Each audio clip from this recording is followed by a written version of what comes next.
सबने मिलकर इन मूर्तियों का उद्घाटन किया। आप सब बधाई के पात्र हो कि आपने आयोजन किया, सब लोगों को आमंत्रित किया और मुझसे पूर्व जो सब लोगों ने बातों को रखा। आप अच्छी तरह जानते हो राजनीति में स्वर्गीय पायलट साहब ने, जैसा सभी बोल रहे थे, 20 वर्ष काम किया। 20 साल में उन्होंने एक अर्थ जगाई लोगों के अंदर, किसानों के अंदर, और मैं उनकी उपलब्धि को पद नहीं मानता हूं। बहुत से सांसद बनते हैं, बहुत से मंत्री बनते हैं, बड़े बड़े पदों पर लोग बैठते हैं, लेकिन जनता के बीच में जाकर उनके दुख और दर्द को महसूस करना, समस्या का समाधान ढूंढना, वो संकल्प शक्ति रखना, नेतृत्व प्रदान करना, लड़ाई लड़ना, संघर्ष करना, सत्य को जीत तक पहुंचाना, ये जो राजनेता करते हैं उनको लोग लंबे समय तक याद करते हैं। और मुझे सौभाग्य प्राप्त हुआ, उस घर में मैं पैदा हुआ और मैं भी गणित कर रहा था। हम रलावता में थे, दौसा में, तो पायलट साहब ने की राजनीति 20 साल और मुझे 21 साल हो गए। मैं कभी कभी सोचता था उन्होंने क्या क्या किया, कहां शुरुआत करी। मेरे दादा हवलदार थे फौज में, 40 साल की उम्र में रिटायर हो गए। घर में पायलट साहब के अनाथ होने के बाद 3 बहनें थी, बहुत ज्यादा जमीन नहीं थी, खेती बाड़ी करते थे, दूध डेयरी का काम था। तो कैसे संघर्ष कर कर पढ़ाई पूरी करी, पढ़ाई पूरी करने के बाद कंपटीशन में बैठे और फौज की नौकरी भी उन्होंने एयरफोर्स की करी। अपने दम पर लड़ाकू विमान चलाना, फौज की नौकरी करना, और एक समय के बाद मन में लगा कि नौकरी करकर हम 2, 4, 5, 10, 20, 50 लोगों की मदद कर सकते हैं। लेकिन राजनीतिक क्षेत्र में अगर आपकी इच्छा शक्ति हो और आप में मन में कुछ करने की टीस हो तो आप हजारों, लाखों, करोड़ों लोगों को भला कर सकते हो। उस सोच को लेकर राजनीति में आए थे और मुझे खुशी है आज मंच पर हम सब साथी बैठे हैं। और दोस्तों, मैं जब प्रदेश कांग्रेस कमेटी का अध्यक्ष था या जब भी मुझे राजनीति में कुछ जिम्मेदारी दी जाती है, मैं तो सिर्फ मदद कर सकता हूं, लेकिन ये जो नौजवान साथी बैठे हैं इनको जनता ने चुनकर भेजा है, जनता की मोहर लगी है। लोगों ने नौजवान, पढ़े लिखे, शिक्षित, ईमानदार नौजवान लड़के लड़कियों को आगे आने का मौका दिया है। ये देश और प्रदेश की बदलती हुई राजनीति का परिचय है, इसको समझना पड़ेगा। आज लोग राजनेताओं से क्या उम्मीद करते हैं?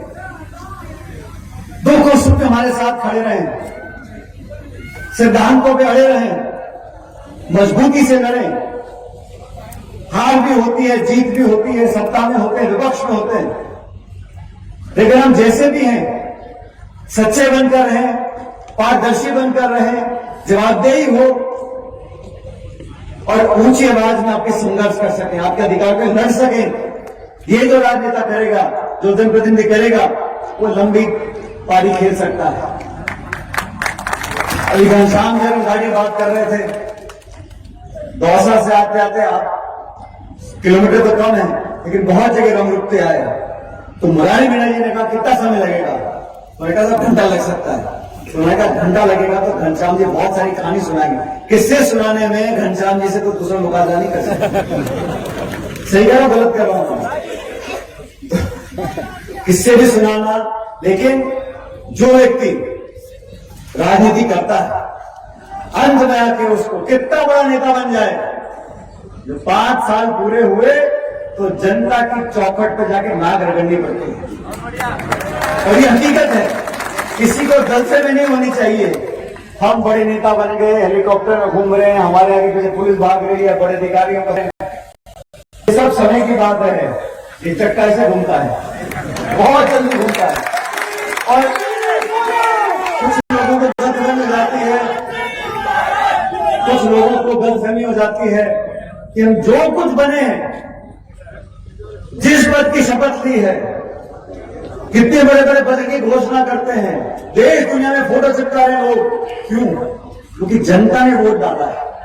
और जनता को जो भूल गया और ऐसे ऐसे करके आगे बढ़ गया, उसको फिर जब पैसा बदला लगती है वो भी नहीं देखा। तो भलाई इसी में है कि गरीब को गणेश मानकर पूछते रहो, किसानों के लिए संघर्ष करो, और जो लोग आज सत्ता में बैठे उनकी जिम्मेदारी बनती है फसल की खरीद समय पर क्यों नहीं हो रही? किसान को बोनस क्यों नहीं मिल रहा? शिक्षित बच्चे बच्चियां क्यों भटक रहे हैं बेरोजगार? उनको रास्ता दिखाना, अवसर पैदा करना, उद्योग लगाना, नौकरियां लगवाना, ये उन लोगों का काम है जो जनता के वोट लेकर जाते हैं। आज जयपुर और दिल्ली में ऐसे लोग बैठे हैं जो आवाज को दबाना जानते हैं। ईडी के छापे, सीबीआई के छापे, पुलिस के छापे, और एक बार आप छापे डलवा दो, विपक्षी नेता का चरित्र हनन करा दो, वो बापरा 20 साल तक कचेरी चक्कर काटता रहेगा, सफाई देता फिरेगा। एक बार आप कीचड़ फेंक दो, दाग डाल दो, फिर वो नेतागिरी भूल जाएगा, जनता भूल जाएगा, कोर्ट कचेरी वकील एफिडेविट इसमें लगा रहेगा। तो जो सत्ता में लोग हैं, इस प्रकार की रणनीति नहीं अपनानी चाहिए। प्रजातंत्र में, लोकतंत्र में हर व्यक्ति को बोलने का अधिकार है, और लोकतंत्र में लोग जितनी जिम्मेदारी सत्ता पक्ष की है उतनी विपक्ष की भी है। हम सब संघर्ष करते हैं। हमारे जितने हैं साथी मंच पर बैठे हैं, इन सब लोगों ने सालों साल तक लोगों की लड़ाई लड़ी है, तब जाके जनता ने आशीर्वाद दिया है। और जो आज दिल्ली जयपुर में सत्ता में काबिज है, ये पता ही नहीं प्रदेश में इस सरकार को चला कौन रहा है।